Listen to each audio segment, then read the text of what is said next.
quick, knock this out. It's 4:20. This should be relatively quick. That's the plan. It should be relatively quick. In theory, it should be relatively quick.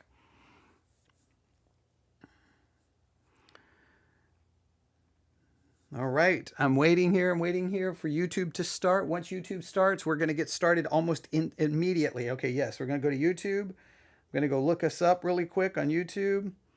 Hang on, I'm going to go here. I'm going to go to Theology Central.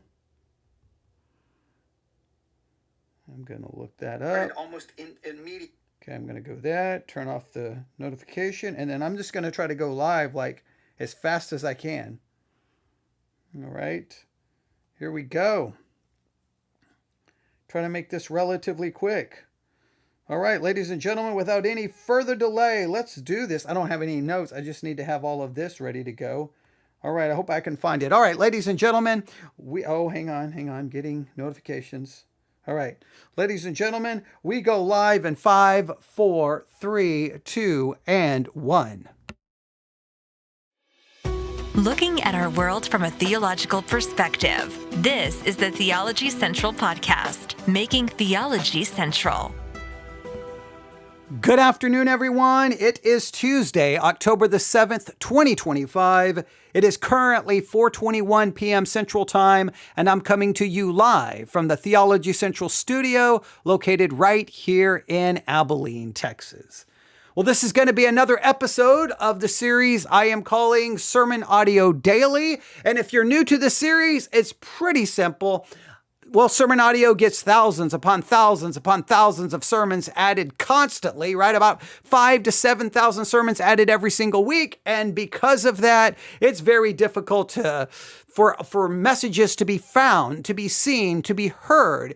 And so I noticed there's this like giant library and a lot of it's collecting dust. So I thought, you know what? Why not start a series where I go through everything, find things that I think are interesting, things that I think people may, whether they agree or disagree, or whether I agree or disagree, could be beneficial for people to hear, turn on their microphone and serve as your kind of curate it, try to give you a discovery, almost like a discovery playlist on a music streaming service. But in this case, it's sermons, it's theological discussions, it's conferences, it's series, it's broadcasters, it's whatever is on Sermon Audio.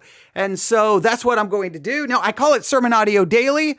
Yeah, does that mean it's going to be every single day? Well, maybe not. I don't know. It just means that I couldn't just call it Sermon Audio. So Sermon Audio Daily just seems to work because the goal is every single day to at least try. I mean, there's going to be times that's not going to happen, but as close to daily as possible to just turn on the microphone and go, hey, here's what you should listen to today. Here's this series. Here's this.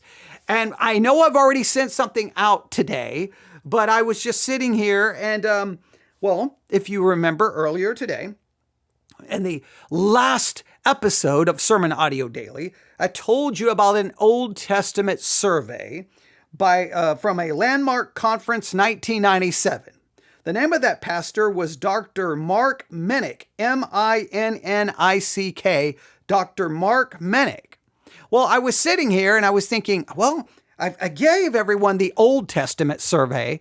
I wonder if they have his New Testament survey, because that would be interesting to have both the Old Testament and the New Testament. That would be very beneficial to everyone. So let me just look up sermons from Dr. Mark Minnick. So I started looking, and I did not find New Testament survey, but I came across a preaching series, a series on preaching. All right. Well, that's going to catch my attention, right? Because I want to hear what people have to say about preaching, because many people's philosophy about preaching and sermon structure, I obviously strongly disagree with and have a lot of problems with the basic sermon idea as it works. So I'm like, okay, so this caught my attention. So I started looking through the series and I saw the word.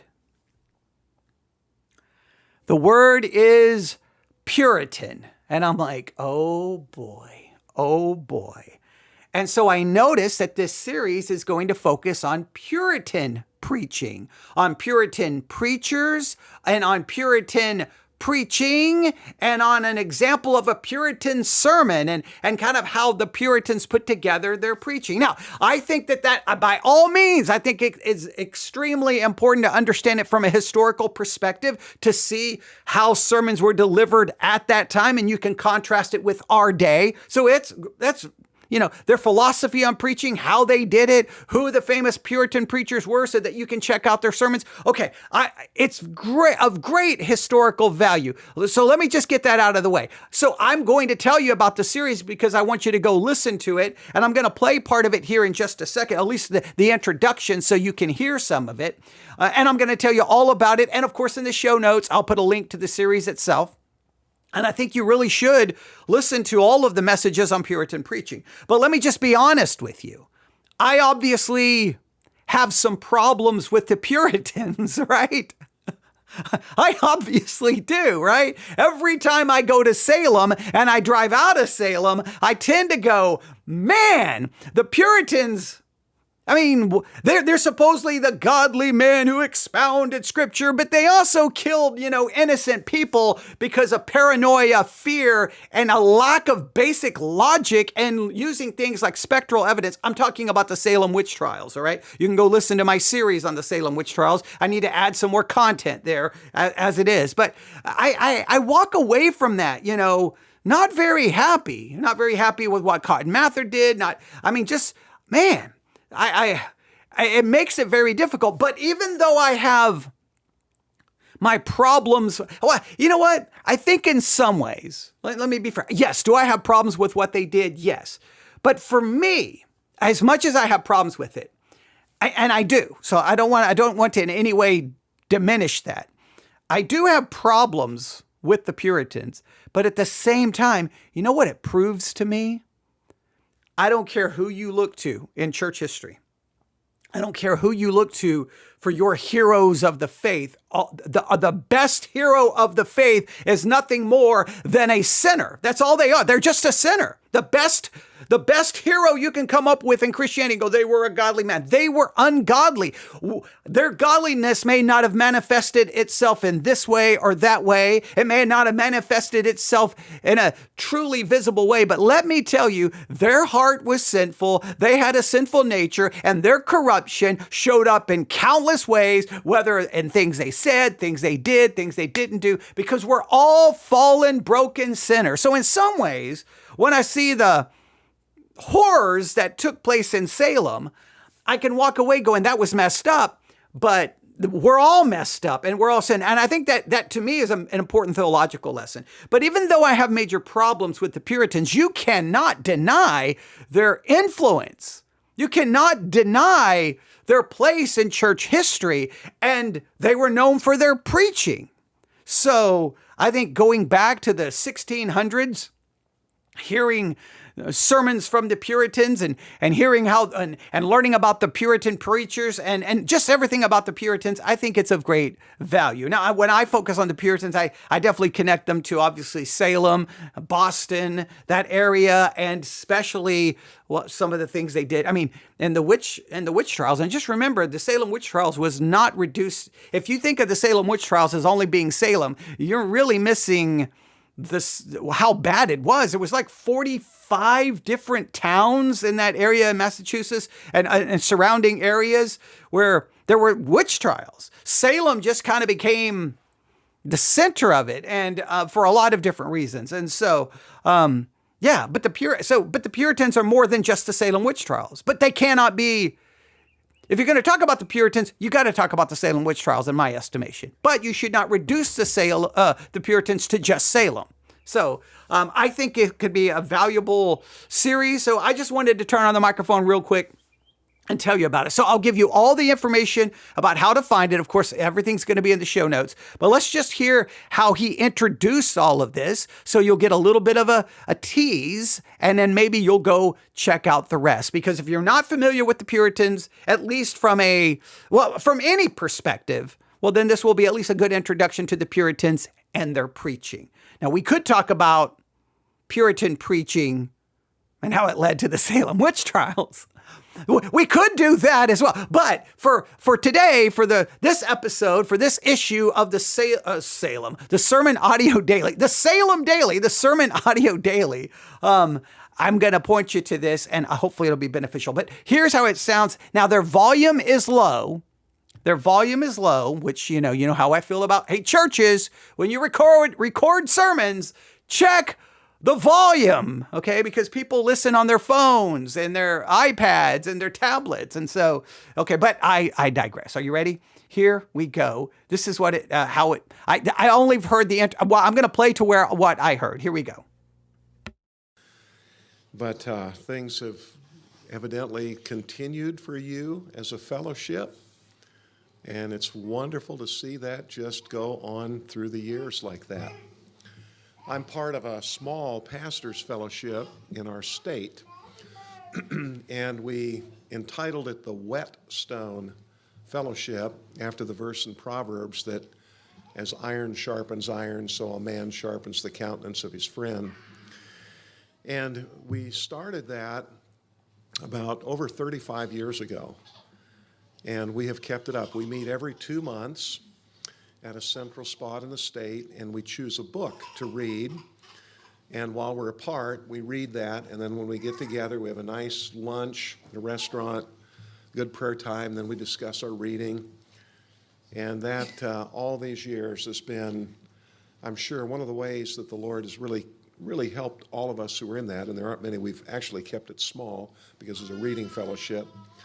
But I'm sure that's one of the ways that the Lord has just kept us mutually accountable. And, there is that kind of thing. If one of you men, I'm sure, just quit fellowshipping and meeting with the others, it probably wouldn't be too long and the fellowship would send a posse out to find out the situation. And it is nice to have a network, even though it's loose. It's very helpful to all of us. And well, it's a joy to me to be here. Thank you so much for the invitation to come.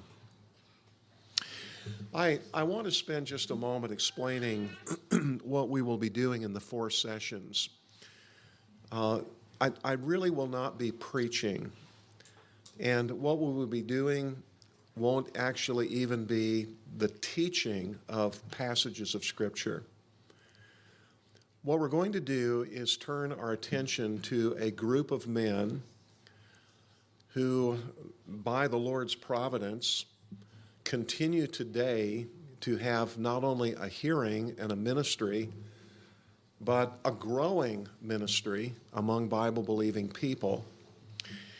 These are a group of men that we just roughly refer to as the Puritans. What I would like to do tonight is introduce them to us, and then, Lord willing, tomorrow take both those sessions and give an introduction, an opening of a window to the kind of preaching that they did. So tonight will be Puritan preachers, and tomorrow will be Puritan preaching. And in the notebook that's being handed out, you have those 2 sections. The second one, the Puritan preaching, is going to amount essentially to an introduction to it. And then in the second session tomorrow, it's going to be more of a workshop dealing with an actual Puritan sermon and working through that according to the grid that the Puritans typically used in their exposition of Scripture. And we'll just have to see how the time goes. My intention is essentially to go to a certain point in time in each of the sessions and then to stop, no matter really where we are. We can pick it up in the next session, but to have a question-answer time after each of those sessions. And if we really accomplish what I would like to tonight and tomorrow, then on Saturday, we'll turn our attention to one particular man who is the most renowned and widely read of all English commentators of all time, and that is Matthew Henry. And my concern with him will be to narrow even further from his preaching ministry to an aspect of his teaching regarding prayer, and particularly ministerial prayer. So for all of our ladies who are here, I think that you will find, especially what we deal with tonight, and if you're still here Saturday morning, you will receive pretty much at the same level as your husband, because the Puritan literature is literature that is designed for the entirety of the Church of Christ, not just for preachers. And there's so much of that that will be a blessing to you, I think, if the Lord gives you an interest in those kinds of works. And even our children, but particularly the teenagers that are here, I think it'll serve that way for you as well.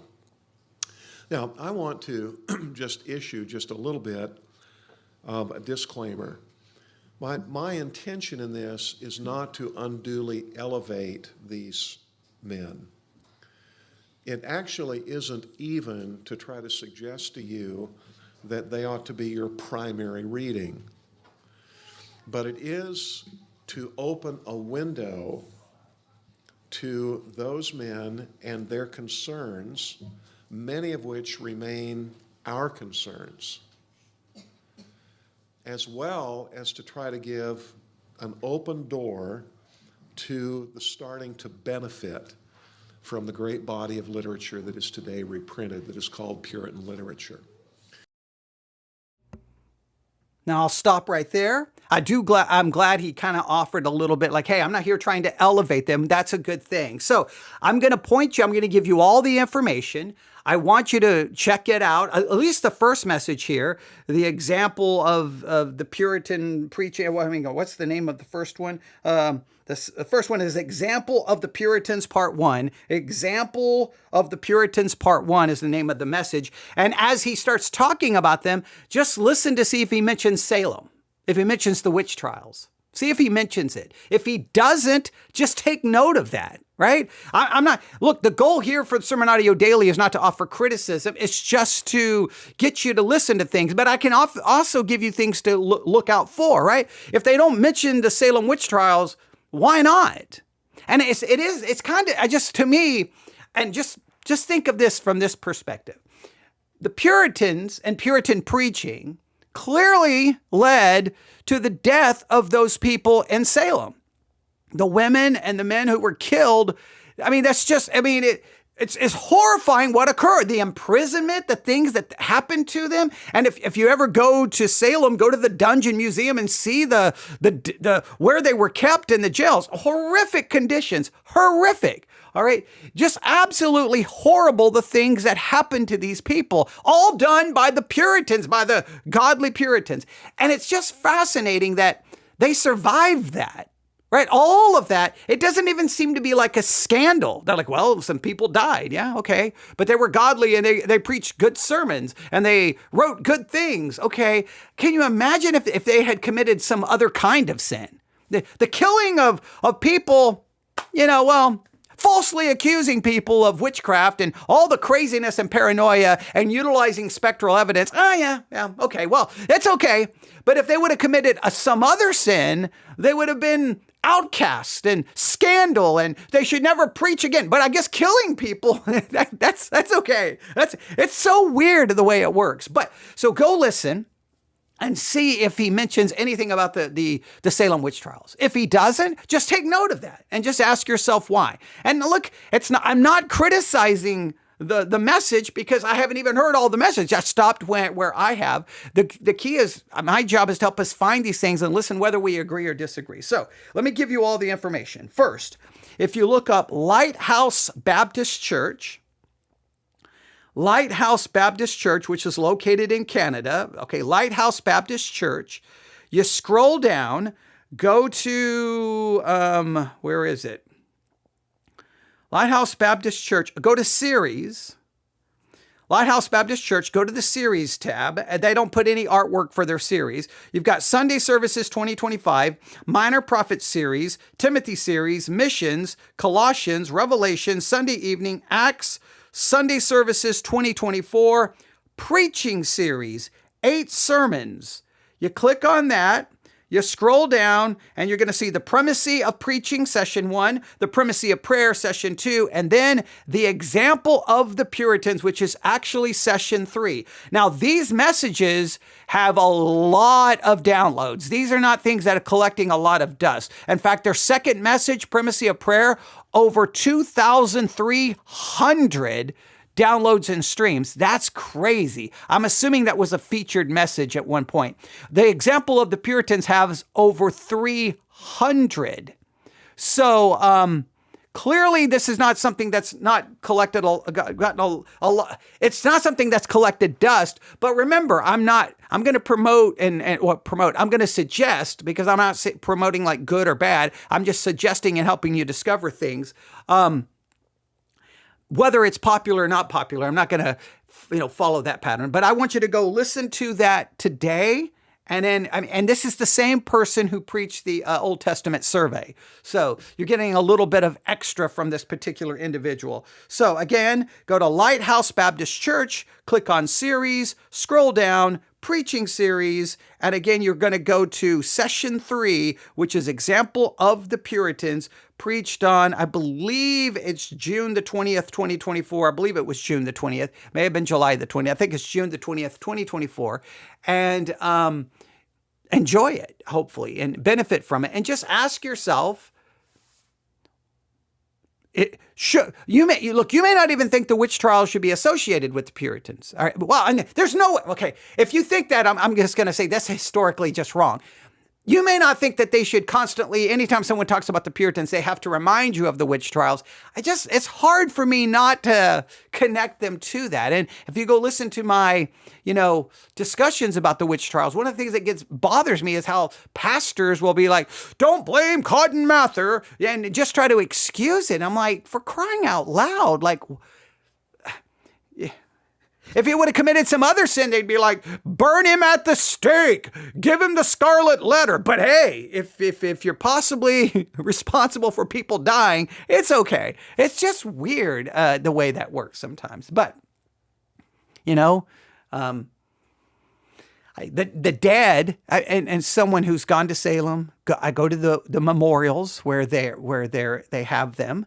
And I'll go to each one and stand there for a second, look at the name, look at the day that they were killed. And I take a moment and it's like their voice is not heard. The voices of those killed, the lives of the people destroyed by what the Puritans did, they don't get to speak because they're gone.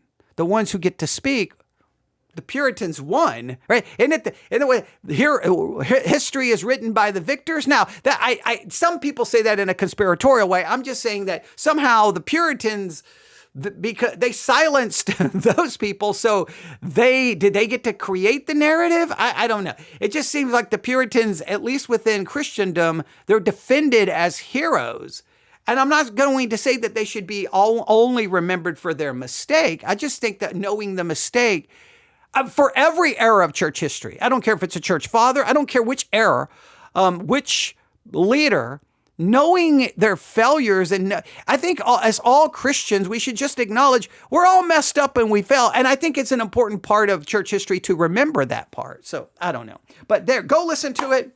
I was sitting here and nothing else was going on. So I'm like, you know what? I'm just going to do this really quick. So go listen to it and see and notice and see if they say anything about the Puritans. But I would challenge you to listen to all of them. You've got the example of the Puritans, part 1, the example of Matthew Henry, the example of the Puritans, part 2, the example of Puritan preaching. So you just got to, you can probably skip the example of Matthew Henry. Now, Matthew Henry is one of the most widely read commentaries, and I think his commentaries on the Old Testament are, I could have some strong negative opinions on some of that, but okay. But the example of the Puritans, I definitely am interested in hearing it. So, and if I do listen to more and I want to talk about it, then we'll save the review and analysis for a different series, because the Sermon Audio Daily is about helping you discover things to listen to, not offering critique. But I can't talk about the Puritans and not mention Salem. All right. Thanks for listening. Everyone have a good day and some happy listening. God bless.